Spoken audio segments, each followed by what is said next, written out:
Shalom Lekulam and welcome to day 35 in the count of the Omer, Malchut, the Hot, and we're meditating in dignity, in humbleness. So we're going to be talking about dignity.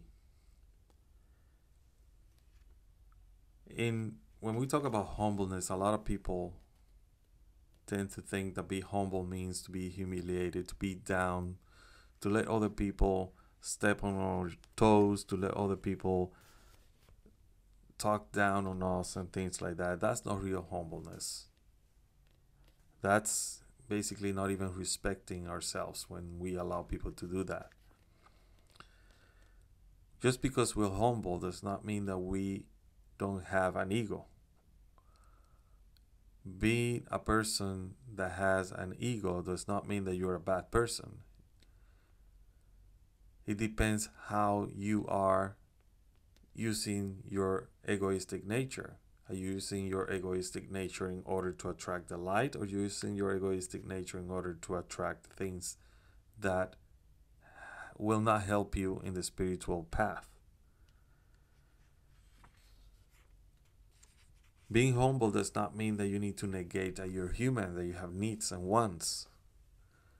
You need to be able to achieve the spiritual levels that every human being is entitled to in this life, but also to achieve and develop all the potential that you have in order to have material things. That's part of being humble, to accept these things. Humble does not mean I don't want to be a rich person because the poor is the one that is humble. In reality, that's not true. A person can be a millionaire, a billionaire, and be humble. A person can be poor and not be humble at all. So those are things that society has told us, that the humble people is the poor people, the rich people are not humble. When in reality, you can find both sides of the coin in both kind of people. It's about being worthy, to have the dignity in your life. You cannot have your own dignity if you humiliate other people and you feel humiliated. When we are in Malchut, we need to perceive the splendor of this humbleness in our lives. This force is manifested or expressed by one of our fathers, Moshe, our great teacher, who was a humble man who could have actually done anything that he wanted, but yet he showed humbleness.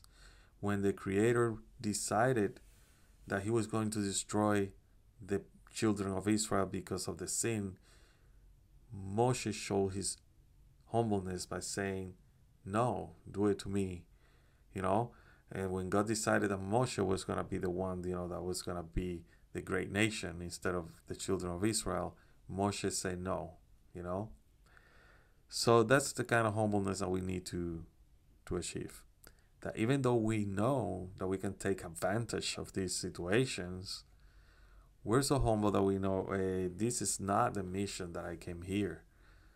This is not what the goal's intention is all about, right?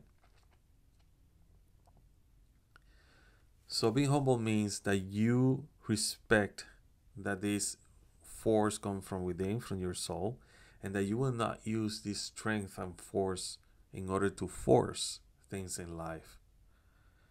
That's to be humble. Yes, you can take advantage of certain knowledge that you have. You can take advantage and dominate and basically manipulate people, but you choose not to.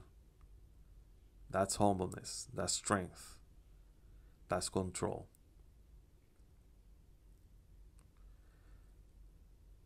So think about that, because right now we are in Malchut the Hod. In Malchut the Hod, we are getting ready to enter the Yesod. And Yesod is, well, all these energies. That week of Yesod is going to be where all these energies are going to come together. And then they're going to be funneled down to Malchut.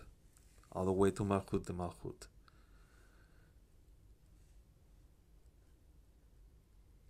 So with these words, because we can continue talking about this for hours.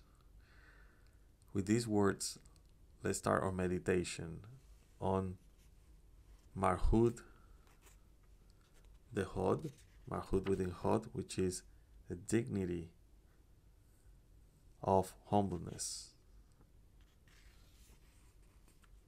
And let's start the meditation.